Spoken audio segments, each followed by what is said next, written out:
Pikir itu adalah sebuah mekanisme atau sistem yang menggodok apapun yang dimasukkan ke dalamnya. Dia seperti mixer.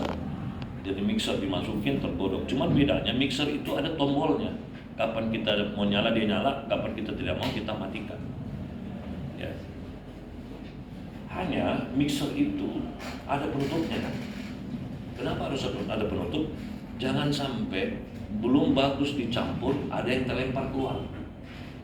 Seperti kalian pegang kain basah, kalau kalian putar begini apa yang terjadi? Ada yang terlempar kan? Nah, yang terlempar itulah yang namanya pikiran.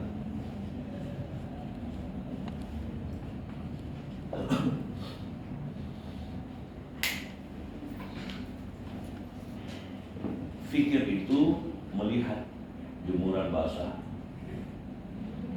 ya toh? Lalu dia bilang, gimana caranya agar kering?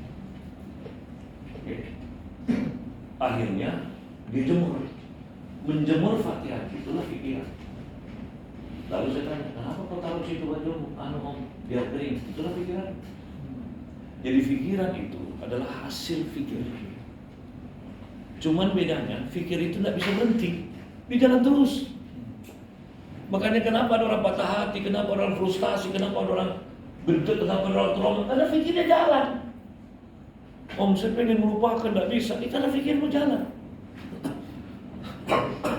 Apalagi fikirmu ini melahirkan pikiran yang salah. Kalau fikirmu itu melahirkan pikiran yang baik, enak kamu hidupmu. Tidak ada uang, santai aja, sabar. Ya kan? Diputusin pacar, pikiranmu bilang gini, oh berarti bukan dia yang meninggal. Karena mana mungkin dia yang meninggalkan kalau Allah buat saya putus. Ya. Bagus gak pikiran begitu? Bagus. Sehingga dia diputuskan, disantai aja. Berarti sekarang tinggal cari waktu atau tunggu waktu, mana si ganteng yang mau datang. Ya gak? Nah, pikiran yang buruk kayak apa? Ya Allah, kenapa coba begitu meninggalkanku? Kan bodoh itu. Bodoh itu.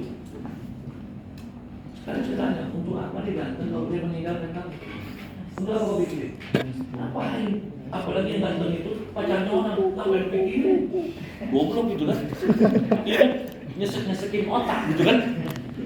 Ngapain kau pikirin? Walaupun dia cantik, kalau dia pacarnya orang, gak ada gunanya. Gak ada gunanya. Silakan pikirin wanita. Kalau dia sudah menerimamu dan syukuri, maka kecantikannya nambah. Karena lain zakartum, gak hasilnya nambah. Jadi kalau ada perempuan yang sudah kau nikahi, itu yang kau pikirin, jangan pikirin yang lain. Banyak orang kenapa kacau rumah tangganya? Perempuan ini yang dia nikahin, yang dipikirin yang ono. Tenang gak dia itu? Makanya dia harus tahu efek-efek pikir. Nah, salah satu efek pikir yang paling bahaya itu yang namanya hipnotik. Itu namanya hipnosis. Dia terhipnosis dengan itu. Oke? Kita lanjutkan.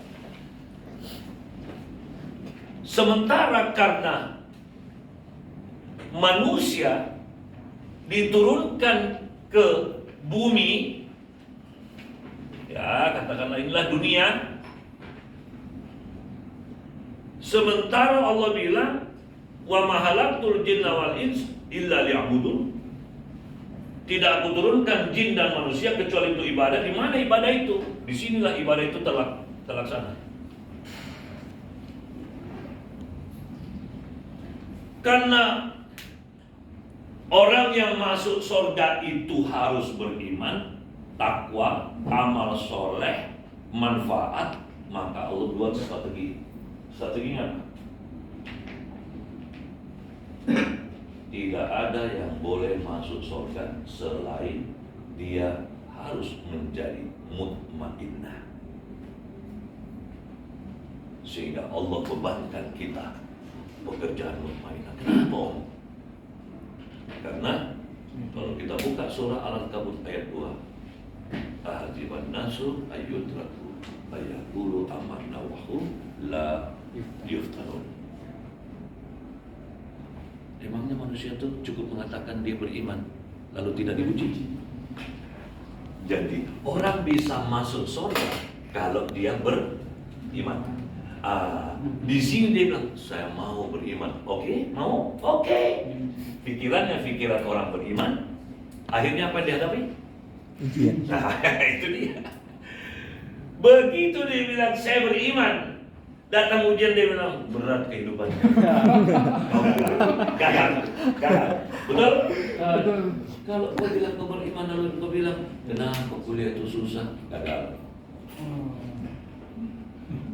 Kenapa om saya terlahir dari bapak seperti ini? Gagal. Kenapa om ibu saya begitu? Gagal. Om kenapa pacar saya direbut orang? Gagal. Karena kau boleh salafi. Salah pikir. Salah pikir. Orang yang salah pikir tidak bisa kau beriman. Jadi selalu kamu diuji. Nah, bahayanya ujian itu dia ada dua. Yang pertama tipuan. Makanya Om Bagus belajar lagi tipuan alam semesta. Wah, lamanya saya kupas itu. Akhirnya Om Bagus berkesimpulan, mata ini adalah alat yang paling gampang tertipu. Karena semakin kau buka matamu, kau semakin tertipu. Kau bisa coba buka matamu, apa yang kau lihat? Dunia, isi dunia. Tipu daya. Lah udah. Nah kau tidak. Hari-hari mau jalan-jalan, semakin kau tertipu. Ya, coba kau jalan-jalan ke plaza. Awalnya kau tidak kena hipnotis salah. Kau ke plaza, ke PIM, kau lihat itu baju, sekali kau lihat ada sepatu, gitu. Habis di toko sebelah Pak, apa yang terjadi? Terhipnotis nggak kamu? Siapa suruh kau lihat? Gitu? Handphonemu nggak ada salah, baik-baik. Kau pergi ke plaza, ada pameran. Mampus lu di situ. Oh sudah keluar ya. Not berapa ini? Ini not 13 Pak. Melihat not, wah not 10. Jauh sekali, langsung kepalamu jenak-jenak gitu. Sudahlah, selama handphonemu tidak ada masalah. Sudahlah, bermasalah aja dengan handphonemu, biar Allah tambahkan nikmat. Nah kita tidak. Handphone kita di sini, handphone orang yang kita lihat. Kita tersiksa lah. Handphone orang itu ujian bagimu. Begitu handphone orang lebih bagus, dia tersiksa. Begitu handphone orang lebih jelek, dia datang sombongnya. Jadi dua-dua salah. Kenapa? Karena fikirnya sudah kemasukan virus. Masih ingat tak? Amara Bisu. Apa itu amara bisu? Pokoknya lawan tuh Al-Quran, lawan tuh Allah, lawan tuh hadis, lawan tuh Muhammad, lawan itu guru, lawan orang tua, lawan para wali, lawan para ustaz, para kiai, lawan. Itu disebut amaru bisu. Ikuti setan, ikuti setan, ikuti setan. Itulah amaru bisu. Dikit-dikit tersinggung, dikit-dikit marah, dikit-dikit mengeluh, datang lagi maras. Itu amaru bisu. Baru tidak mau disebut orang gagal, selalu pengen sukses. Sukses katanya. Sukses apanya? Otakmu kosong. Ya kan? Lagu tadi itu bagus banget zaman dulu. Tidak ada isi Al-Quran sombong. Itu orang bagus zaman dulu. Saya kalau ketemu orang, kok bisa? Saya semester 3, 4 sudah bisa beli mobil. Kau punya apa lalu? Kau mungkin punya mobil, tapi mobil bapak bukan kau yang punya. Saya mobil begini, ini punya saya beli. Nggak tahu sombongnya, ya kan? Duit banyak, masuk melulu. Gimana nggak masuk? Sudah saya meninggal, saya MC, saya daber. Coba, apa nggak ngalir itu? Habis bulannya saya dapat berapa? Belum lagi kalau saya MC, belum lagi kalau saya daber. Daber saya banyak, iklan, daber film, gitu. Belum lagi produk-produk tertentu dan daber tagline. Duit gue banyak. Belum lagi kalau saya jadi pembicara, belum lagi kalau saya jadi juri. Karena kita dianggap anak yang berprestasi, di mana-mana acara saya nongol. Lomba fashion, gue juri. Sampai lomba kolintang, gue juri. Lomba bintang radio dan televisi, masih saya juri. Karena saya mewakili RRI, saya mewakili orang MC, saya mewakili orang yang berprestasi, saya dekat dengan wali kota, saya dekat dengan gubernur. Selalu ngomong. Duit banyak, tapi sombong. Nggak sholat, nggak puasa, tapi ngebosi. Saya kalau di kantin mahasiswa itu dulu, teman-teman saya itu bahagia. Wah, kebayar. Bu, saya bayar sana. Saya bayar. Di kantong saya itu selalu ada uang. Tuh. Kan zaman dulu, zaman om belum ada ATM. Jadi uang segepok itu kita bawa. Banyak banget. Pelapis. Apa itu cewek nempel. Aduh. Gitu. Kan om bagus jangan seperti kamu. Playboy cakap 2 kelinci. Gitu loh. Oh, iya. Saya bisa tuh sambil jalan sama cewek, saya lihat cewek lain, saya tandai tuh, oh di situ ketinggal ya. Antar pulang ini, sore saya sudah berubah perempuan. Dia parah Om Bagus dulu itu, parah. Makanya Om Bagus dulu banyak dibenci perempuan. Sebenarnya saya bukan playboy, saya ini asesor. Paham? Nah iya dong, kita kan disuruh pilih yang terbaik. Kalau ini sudah baik, ini lebih baik, ya pindah dong, ngapain kita di sini? Apa itu kesetiaan? Ilmu mahal nih. Kesetiaan itu cuma ada di pernikahan. Pacaran nggak ada, bego itu. Kalau kau belum nikah, masih ada yang lebih baik, pindah. Ngapain kau sama yang ini? Makanya jangan jatuh cinta kepada manusia melebihi cintamu kepada Allah. Sehingga kau gampang switch. Kau tidak tiap hari bilang kaulah segalanya. Bodoh. Apalagi dia bilang aku tak bisa hidup tanpa lebih tolong. Bang, itulah karena di kepalamu ada virus. Virus kedua lawama. Apa itu lawama? Nafsu galau, apa-apa bingung, nafsu menunda, apa-apa nanti. Di otak itu, entar lagi kau yang diancam. Habis kau. Paham? Apalagi Allah izinkan setan masuk. Sudah berapa ini? Sudah 3 penyakit. 3 penyakit. Tidak ada antivirus. Digiling. Menjadi apa? Menjadi pikiran. Berarti pikiranmu pikiran negatif. Nah, perhatikan. Pikiran itu tidak hanya sekedar ini melayang. Bukan.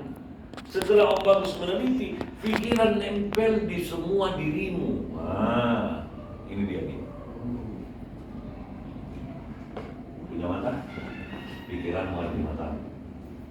Punya mulut, mulutmu seperti pikiran. Jangankan kata, bentuknya ya. Inilah pikiranmu. Termasuk ditanya sama ibu. Mana satu tadi Mahmud? Mulutnya jadi alat tunjuk. Karena pikiran, tidak punya akhlak. Telingamu berdasarkan pikiranmu, sehingga kau suka dengar apa-apa yang mendukung pikiranmu. Kalau pikiranmu suka ngomongin orang, duduk di situ berjam-jam. Jadi pikiran nempel di mana? Mata, telinga, hidung, mulut, ya, mulut, tangan, kaki, lambung, kemaluan, kulit. Semua ini diisi oleh pikiran. Sampai kau memilih cowok pun pikiranmu. Nggak suka cowok yang kayak gitu. Tapi ada cowok itu semua perempuan suka. Kambing aja kasih lipstick dia mau. Semuanya pasti dia semuanya seluruh tubuh cuy. Pokoknya mau cewek. Kemarin tuh disikat. Itu karena pikirannya sudah binatang. Oke, sekarang Om Bagus tanya. Waktu ujian ini dilahirkan di bumi, kita hidup di bumi, apa yang terjadi? Disinilah letaknya kamu akan mondar-mandir. Inilah kulubun. Jadi itulah tadi Om Bagus katakan, dunia ini simbol dada. Fikir itu simbol langit. Oke, di kepala. Jadi langit di sini, dada di sini.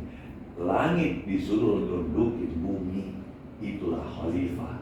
Tapi kalau ini yang memimpin, ini yang dipimpin, itu namanya holiday. Holiday boleh. Ya. Karena apa-apa itu, nggak asik. Nggak asik. Padahal ibadah itu sebenarnya nggak ada yang asik. Tapi karena otakmu sudah menyatu dengan Allah, ibadah jadi kelihatan asik, dunia jadi kelihatan kayak penjara. Tapi kalau kau terbalik, inimu yang di depan, ini di belakang, kau binatang. Karena binatang itu ininya duluan, bukan ininya.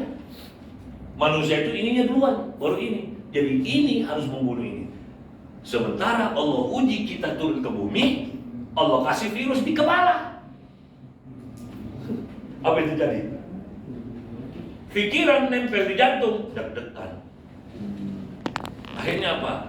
Cari yang enak-enak, yang gampang-gampang. Makanya dia tanya orang apa? Cari pekerjaan yang gampang, yang uangnya banyak. Itu goblok. Cari jabatan yang bisa menguasai supaya bisa zolim. Cari wilayah yang basah supaya bisa korupsi. Itu kan semua amar bisu. Lah terus ngapain kita sekolah agama kalau ujung-ujungnya masuk penjara? Mending aja sekalian dari kecil maling supaya profesional. Mendingnya dong pakai peci nyolong. Ya salah profesi kamu. Jam Kalau mau terbang, jadi maling jam terbang. dari kecil kau latihan. Ini tidak latihannya jadi ustaz, ujungnya jadi maling. Apa itu maling? Mengambil yang bukan haknya. Loh kok ustaz maling kok? Yang dilihat itu perilakunya, bukan sekolahnya. Kan ujungnya agama akhlak toh. Jadi walaupun dia pakai sorban pangkat 8, Safe ikut pangkat 10, celana cingkrang pakai 20, kalau korupsi maling. Kalau intip orang mandi, siapa kamu? Siapa kamu? Bangsat. Coba ustad sama ustad tetanggaan. Yang ini belum nikah, ini punya istri. Ini gurunya ini. Jadi ini belajar ke sini. Tapi istrinya ini diintip sama ini. Ketika mandi. Otaknya di mana coba?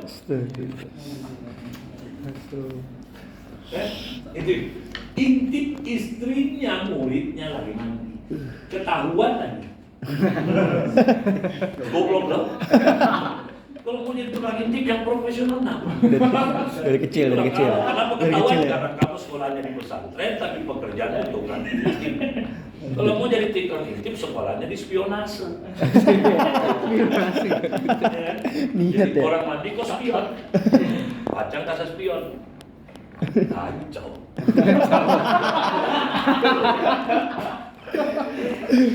Akhirnya karena terjadi kulubun, gitu, entah kulubunmu itu berhenti di mana. Makanya orang bilang pakai hati. Oh tunggu dulu, bukan sekedar pakai hati. Pakai hati menantang Allah. Harus sampai di situ kalimatnya. Jangan cuma bilang pakai hati. Setelah saya pikir-pikir, akhirnya saya malas. Gak ada pakai hati. Jadi pakai hati itu ini pakai hati itu ini, ya. Tapi yang paling penting itu walal akhiratu khairul laka minal ula. Awalnya om,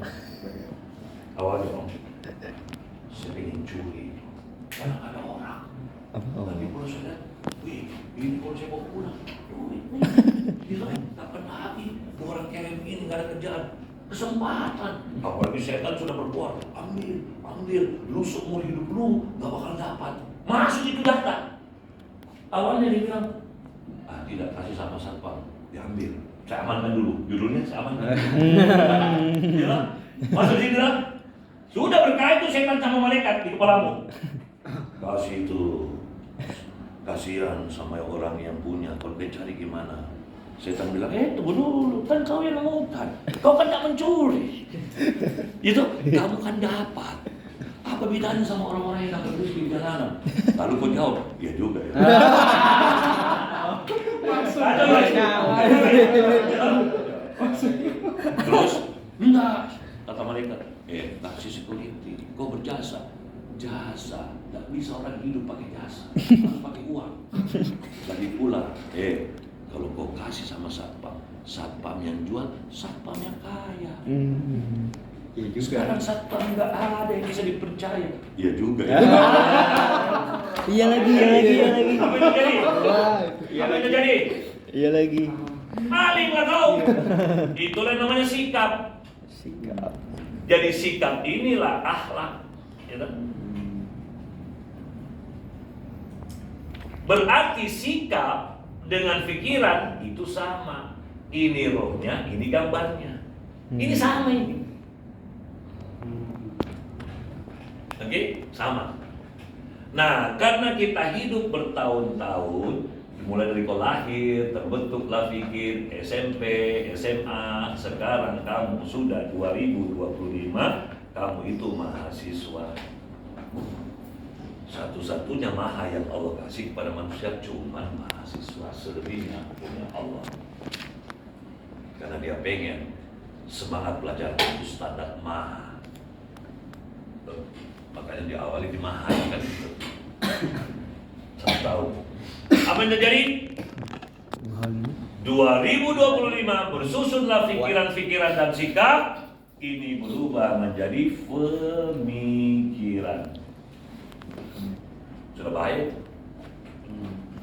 Kalau masih pikir, masih bisa gampang diolah. Kalau masih menjadi pikiran, masih bisa diolah. Pengaruhi dia, yang bahaya.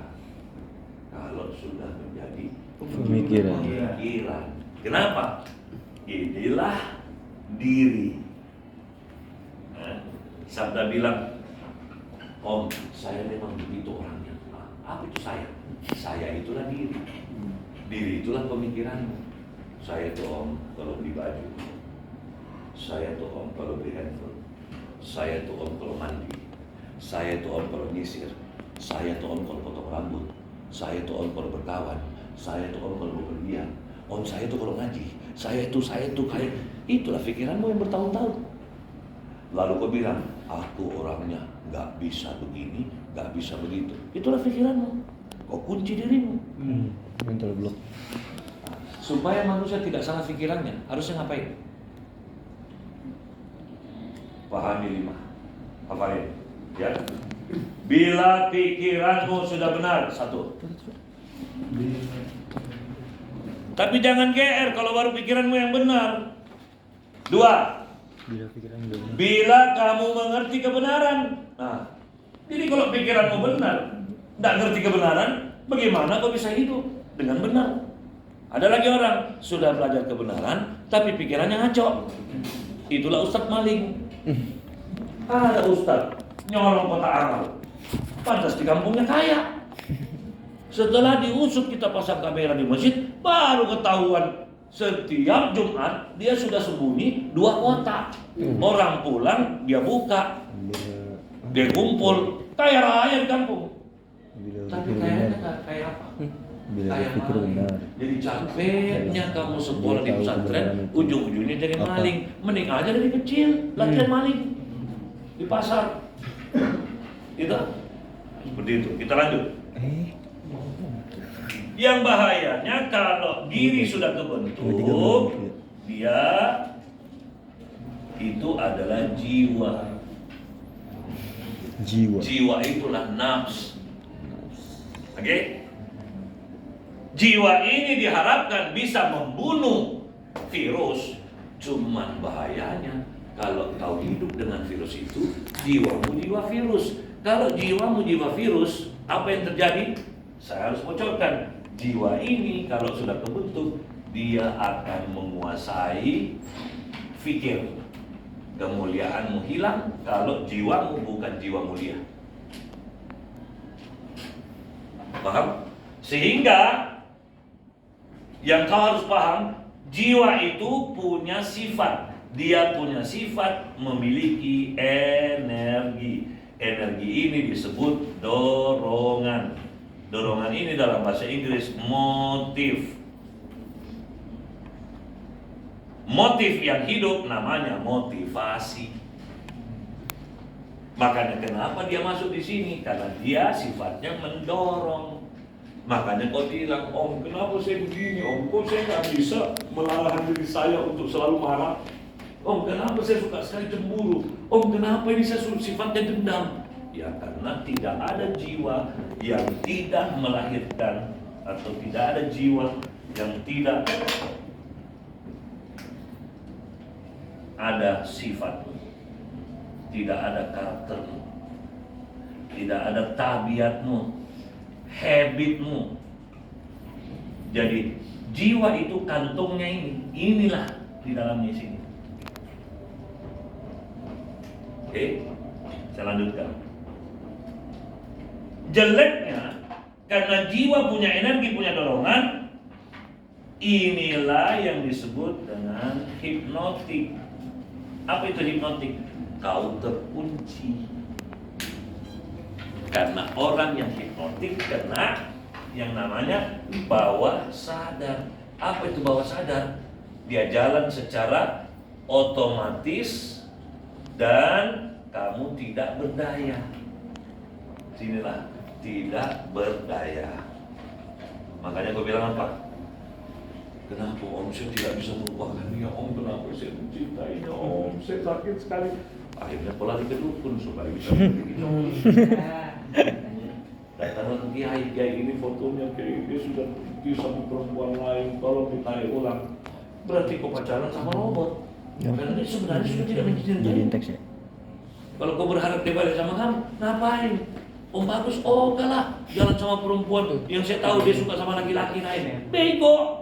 Ngapain kita berhubungan satu rumah sama orang yang cintanya palsu? Waduh, sifat tabiat kalau masalah terus. Kau mau laki habit atau seperti laki? yang sebelumnya sifat gua tahu. Laki dong. Sifat tabiat. Kau mau habit. uang atau seperti uang? Satu Dan lagi kita gua mau tahu. yang sebenarnya kok. Ngapain? Jadi kalau itu cowok sudah minta putus, itu cewek sudah minta putus, ngapain kau bermohon? Kenapa? Tidak bisa kita memperbaiki hubungan. Goblok itu, goblok. Bener. Nggak ada di otak saya kayak gitu tuh.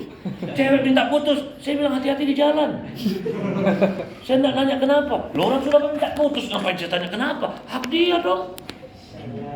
Walaupun saya pacaran sudah 20 tahun dan tiba-tiba bilang kita putus aja ya. Ya udah.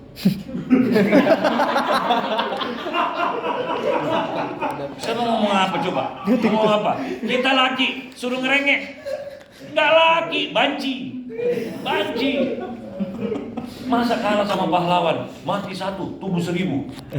Laki seperti itu. Kau pergi, itulah kenapa saya takut kau pergi. Antri 1000 ini. Ya nggak? Itu pola pikir yang benar. Apabila pikiranmu sudah benar, kau mengerti kebenaran, dan apabila pikiranmu yang kau tanamkan ke dalam dirimu itu konstruktif, serasi, dan penuh damai, pada prinsipnya kau menyatu dengan yang mengatur alam semesta. Itulah Allah Subhanahu wa Ta'ala. Kita tidak, pikiran ngaco, kebenaran setengah-setengah, konstruktif enggak, tapi menuntut serasi, damai enggak. Selalu pengen cari cewek yang serasi. Menurut lu serasi dengan dia, tapi tanya sama perempuan itu. Karena keserasian itu harus adil, dua arah. Kau bilang dia serasi untukku, dia bilang kau juga serasi untukku. Tapi selama ini kita bertepuk sebelah leher. Kau bilang dia serasi untukku, tapi perempuan itu muntah. Dia bilang kau serasi dengan onta, bukan saya.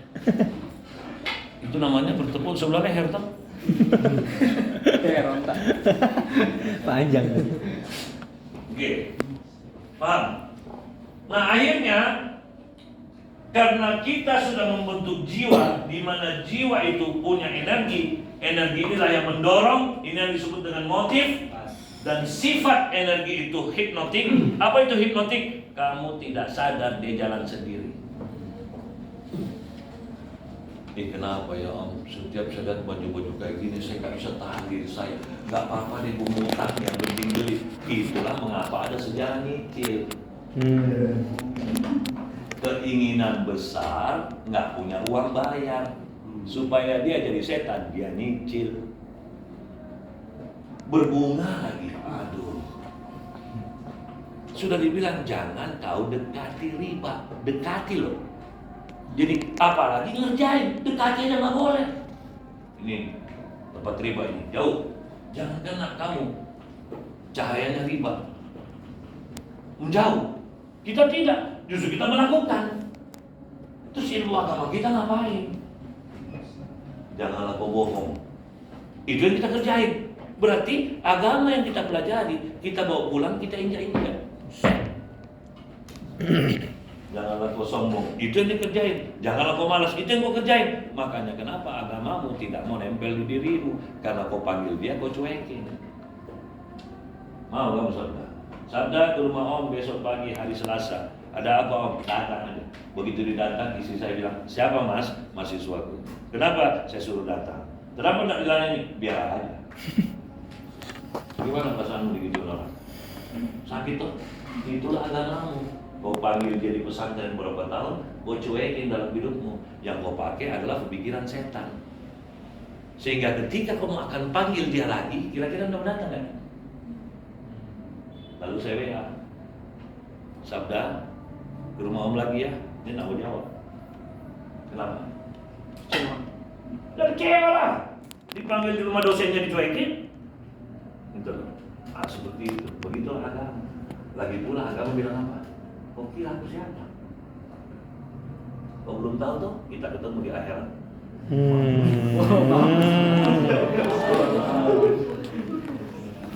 Ya. Dan kamu terkunci, bawah sadarmu yang jalan, karena itu berjalan otomatis. Dan kamu tidak berdaya, sehingga pikirmu sudah tidak berdaya lagi. Ini kalau masuk, yang kemarin kau memproduksi setan yang kekuatannya 1000, ketika menjadi jiwa, jiwamu support lagi setan, maka di pikiranmu sekarang setan sudah jumlahnya bermiliar-miliar kekuatan. Kalau begitu, apa yang saya harus lakukan? Supaya saya bisa merubah kehidupan saya. Nah, kehidupanmu itu di mana? Di sini. Karena selalu yang dihitung itu ini, walal akhiratu khairul laka minal ula. Ini yang tidak. Nah, ini diharapkan harus akhlakul karimah. Orang yang menjaga dirinya sampai dia mati dalam kondisi akhlakul karimah disebut husnul khotimah. Bukan su'ul khotimah. Orang yang mati dalam kondisi sikap yang salah, su'ul khotimah. Dan tidak ada orang yang su'ul khotimah yang nyaman akhiratnya. Ada, tersiksa dan selama-lamanya. Mohon maaf. Paham? Oleh karena itulah, supaya ini semua jangan sampai terjadi salah, kita disuruh untuk mengendalikan pikir. Disebut berpikir.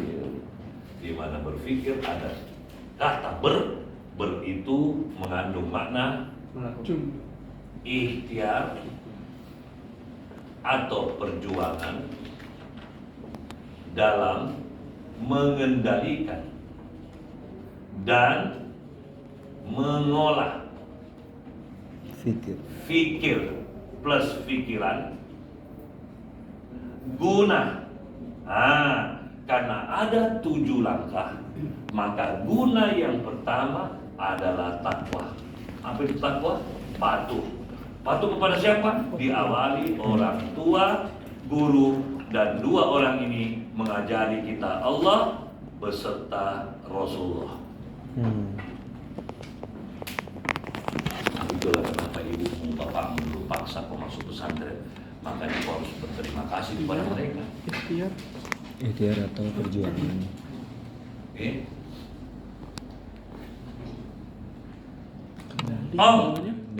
Salah satu sasaran supaya manusia ini, mohon maaf ya, berpikir satu ini dikendalikan oleh siapa? Berpikir satu dikendalikan oleh siapa? Bapak Ibu. Dalam mengendalikan pikir. Jadi berpikir satu itu belum menjadi kewajiban anak. Jadi Ayatnya ketemu tuh, tidaklah seorang anak menjadi Nasaro, Yahudi, kecuali itu orang tua dan lingkungannya. Ketemu nggak ayatnya? Inilah Om Bagus sedang bahas. Jadi Om Bagus bikin teori ini bukan seenaknya saya berpikir. Inilah kebenaran yang ada dalam Al-Quran. Kalau begitu Om, berpikir dua apa? Berpikir dua adalah berpikir setelah kita berpikir satu, di mana anak diharapkan sudah patuh. Untuk selanjutnya berpikir dua adalah ikhtiar atau perjuangan dalam mengendalikan dan mengolah pikir maupun pikiran guna melakukan proses ikro. Ya, di mana ikro adalah pastikan untuk baca, yaitu memastikan agar dia mau memasukkan ke dalam fikir berupa satu, ilmu, terutama Al-Quran dan hadis. Yang kedua, pengetahuan. Yang ketiga, wawasan. Yang keempat, pengalaman. Makanya anak dari kecil berikan dia tugas-tugas, itu yang menjadi pengalamannya. Ajak dia mengenal alam semesta, ajak dia mengenal lingkungan, ajak dia mengenal makhluk-makhluk lain, saudara-saudaranya. Nah ini kata kuncinya ikro. Berpikir satu, kata kuncinya takwa. Berpikir dua, ikro. Makanya kenapa kamu kecil disuruh masuk pesantren? Dalam rangka. Kenapa disuruh sekolah? Ini semua. Oke, Om Bagus, ada teman saya Om, alumni pesantren, tapi kenapa nakal sekali? Kenapa orang tua jadi tonjok? Om Bagus lebih parah lagi. Kenapa ada dia menetubui santri-santri wanita dan bukan cuma satu, ada 7 orang. Kira-kira kenapa? Dia sudah berpikir 2, tapi tidak melanjutkan dalam berpikir 3. Itu berpikir 3. Sama semua bahasanya ya. Semua berpikir itu diawali oleh kalimat ini. Ikhtiar atau perjuangan dalam mengolah atau mengendalikan fikir maupun pikiran guna.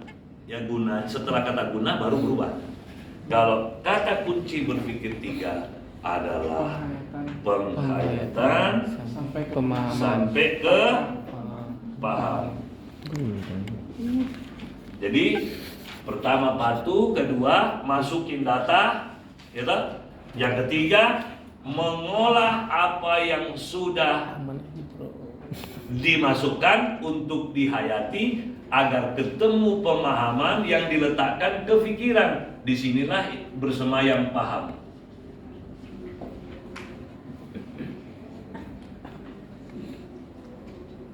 Ketika kau bilang paham, Allah bilang mereka sikat. Sikat mereka. Kasih dia masalah. Kasih dia. Dan biasanya masalah itu di wilayah yang kita sukai, yang kita senangi. Di situlah masalah ada. Karena kapan ujian itu kau tidak suka? Janganlah komen karambol. Ujianmu itu di tempat yang kau suka. Janganlah kau berpacaran kepada laki-laki yang pesek. Makanya Bang Rohairah bilang apa? Mengapa yang asik-asik itu diharapkan? Jawabannya simpel. Karena yang diharapkan, kalau yang diharapkan itu semua yang tidak enak, semua orang beriman. Janganlah engkau rajin, ore. Kan ore. Janganlah sekali-sekali engkau sholat, tidur-tiduran lah. Ore. Janganlah engkau kuliah, ore. Bahwa ketahuilah orang yang kuliah itu pasti dimasukkan neraka.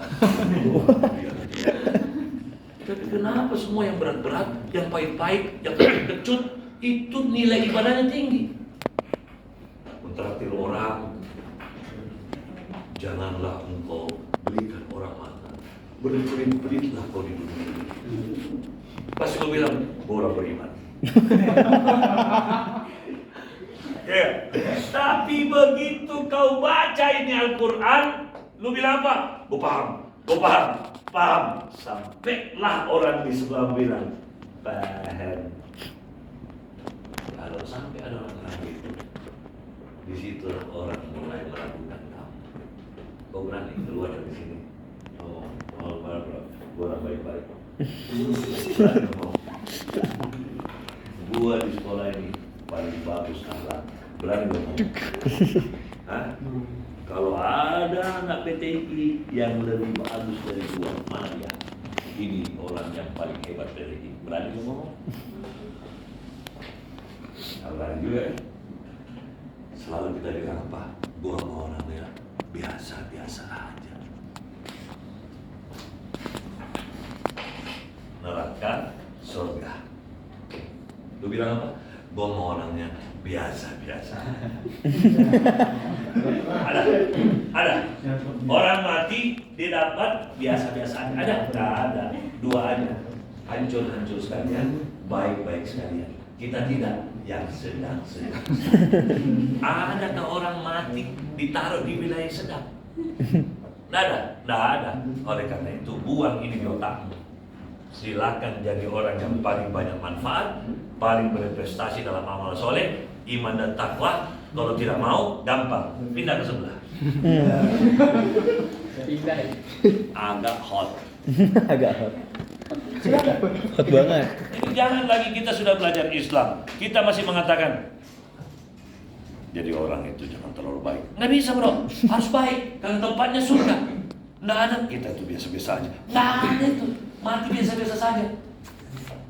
Karena orang yang biasa-biasa saja itu nggak nyampe, nggak memenuhi syarat. Bisa kau beli mobil, kalau nggak memenuhi syarat uang, nggak bisa, harus nyampe baru dapat mobil. Gitu loh. Kadang-kadang mobil rusak aja duit kita nggak cukup, mobil rusak loh. Sehingga ada berpikir empat. Apa itu berpikir empat? Fighting. Berpikir empat itulah fight, ya, dimana fight ini adalah kulubun.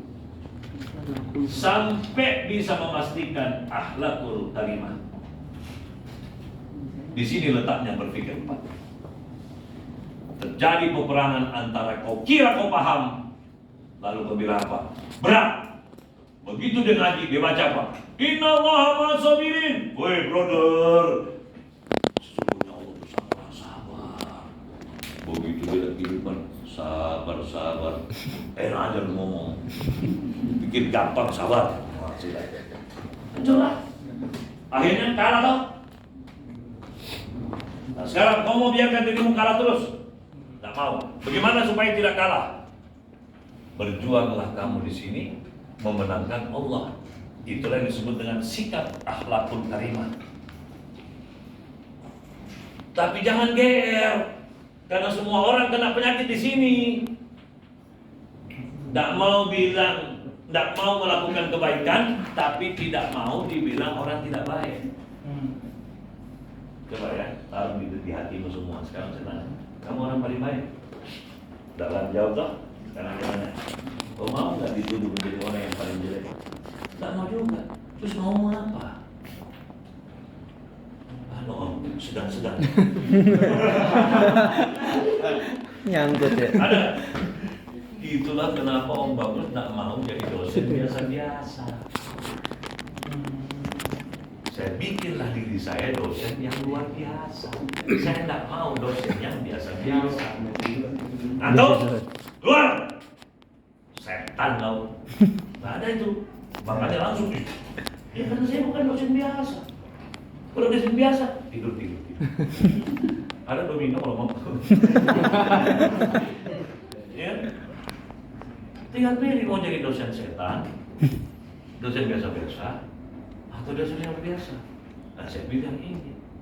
Makanya saya tidak mau jadi dosen biasa. Kalau cara saya ditolak, ya saya keluar. Saya juga kesini bukan saya mau, tapi setelah saya tahu betapa indahnya jadi dosen, standar langit saya pilih, saya kerjain. Tapi kalau saya sudah tidak lagi diminta, ya alhamdulillah, gua ngurusin bini gua. Ya kan, di rumah gua ada bini, harus diurus lah. Ya kan, gua punya anak 2, ya ngurusin lah. Gua punya murid-murid yang lain, dia ngurusin lah. Karena di sini pahala paling kecil, ngajar pahala paling kecil sini karena gua digaji. Gua ada duitnya, makanya pahalanya kecil. Makanya saya tingkatin, saya lebih-lebihin supaya saya dapat pahala. Karena kapan saya ngajar berdasarkan gaji, saya nggak dapat apa-apa, cuma dapat capek doang. Kenapa? Langsung jadi duit. Kalau duitnya bisa saya olah jadi pahala, kalau jadi dosa lagi, berarti saya ngajar ke sini untuk bikin dosa. Ya nggak? Kalau di kafe, Om Bagus ngajar pahala, karena nggak dibayar. Bisa dipahami ya? Nah, kalau begitu Om, apa yang harus kami lakukan? Janganlah kamu merasa paling benar. Supaya menghindari itu, Om Bagus mendesain ternyata ada berpikir 5. Setelah kita lihat sikap kita, jangan kita merasa paling benar. Harus melakukan monitoring. Inilah berpikir 5. Konsepnya adalah muhasabah. Kita yang melakukan introspeksi Diri. inilah monitoring.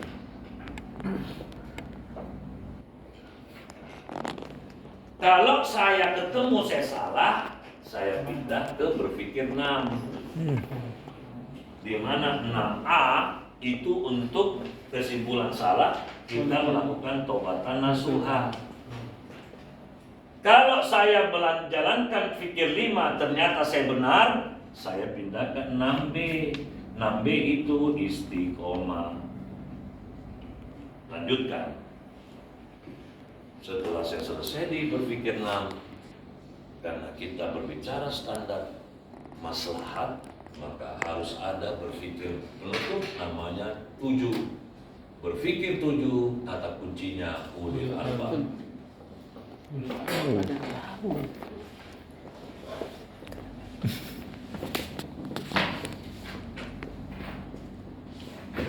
Apa itu berpikir 7? Mengeksplorasi, Melakukan ikhtiar dan perjuangan untuk mengendalikan dan mengolah pikir dan pikiran guna melakukan inovasi dan eksplorasi penciptaan langit dan bumi demi iman dan demi peningkatan tercapainya peningkatan iman dan takwa, prestasi dalam amal soleh, maslahat dalam bentuk manfaat, menggapai husnul khotimah. Coba itu bayangkan. Nah sekarang dari 7 berpikir, yang mana yang sudah kau percaya? Tidak ada Om, berarti kau tidak pikir. Selesai kan? Tapi kalau ilmu ini kau telaah di umurmu sekarang, saya yakin kamu akan menjadi pakarnya dakwah. Karena ini dasarnya. Orang kacau di luar kan gara-gara ini tidak kerjain ini. Camat kacau, dia nak gini, gubernur kacau, menteri, orang jadi politik, termasuk presidenmu dulu. Tak mikir dia. Ada pertanyaan?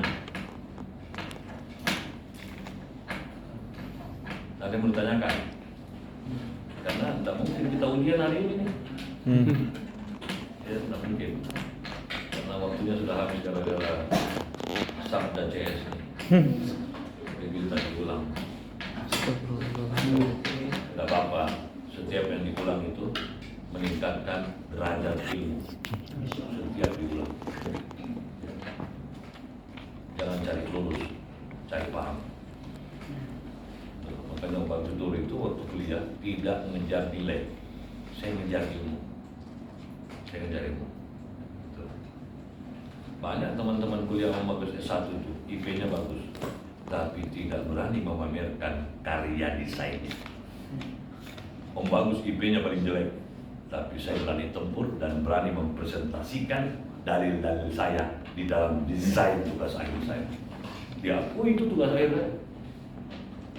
Tapi jangan lihat nilai, karena saya bukan gila nilai.